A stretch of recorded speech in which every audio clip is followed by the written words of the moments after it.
മേഘപാളികൾ മെല്ലെ മാറുമ്പോൾ എല്ലാം ശാന്തം. അല്പസമയത്തിന് മുൻപ് ഇടിച്ചു കുത്തിയിറങ്ങിയ ദുരന്തത്തിന് എല്ലാം തുടച്ചു നീക്കാൻ അധികം സമയം വേണ്ടി വന്നില്ല. ഞാൻ ഈ ചവിട്ടി നിൽക്കുന്ന മണ്ണിനോട് കാതോർത്താൽ ഒരുപക്ഷെ എവിടേക്കോ പ്രാണവായുവിന് വേണ്ടി കേഴുന്ന എന്റെ ഉറ്റവരുടെ ശബ്ദം കേൾക്കാൻ കഴിഞ്ഞേക്കും. മണിക്കൂറുകൾ ഇത്രയും കടന്നുപോയിട്ടും നമ്മൾ ഈ ഭീതിയിൽ നിന്ന് മുക്തരായിട്ടില്ല. ഒരുപക്ഷെ ഇതൊരു സൂചനയായിക്കൂടെ. കേരളം കാത്തിരിക്കുന്നൊരു മഹാദുരന്തമുണ്ട്. എല്ലാവർക്കും അറിയാമെങ്കിലും എപ്പോഴേക്കോ നമ്മൾ തന്നെ മറന്നുപോകുന്നൊരു മഹാദുരന്തം. ഇനിയും താമസിച്ചാൽ ഒരുപക്ഷെ കൈ കൊടുത്ത് പിടിച്ചു കയറ്റാൻ ഒരു മനുഷ്യജീവൻ ഇവിടെ അവശേഷിക്കുമോ എന്ന് തന്നെ സംശയിക്കേണ്ടി വരും. മാറ്റം വരുത്താൻ നമുക്കേ സാധിക്കൂ.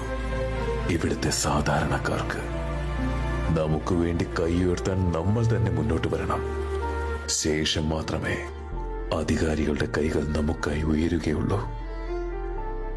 ഇന്ന് വയനാടിന്റെ മണ്ണിൽ വീടും നിലവും നഷ്ടമായ നമ്മുടെ പ്രിയപ്പെട്ടവർക്ക് ഭക്ഷണവും വസ്ത്രങ്ങളും സാനിറ്ററി പാഡുകളും എല്ലാം അത്യാവശ്യമാണ്. അതെത്തിക്കാൻ ഇന്ന് നമ്മളുണ്ട്, ആരൊക്കെ കൈയൊഴിഞ്ഞാലും. എന്നാൽ ഇന്ന് സംഭവിച്ചതിന്റെ 10 മടങ്ങ് നമ്മൾ നേരിടേണ്ടി വരും. മുല്ലപ്പെരിയാറിന്റെ ഭിത്തി നമുക്കായി ചെറുത്തുനിൽപ്പ് അവസാനിപ്പിച്ചാൽ ഒരിക്കൽ കൂടി കൈകോർക്കാം.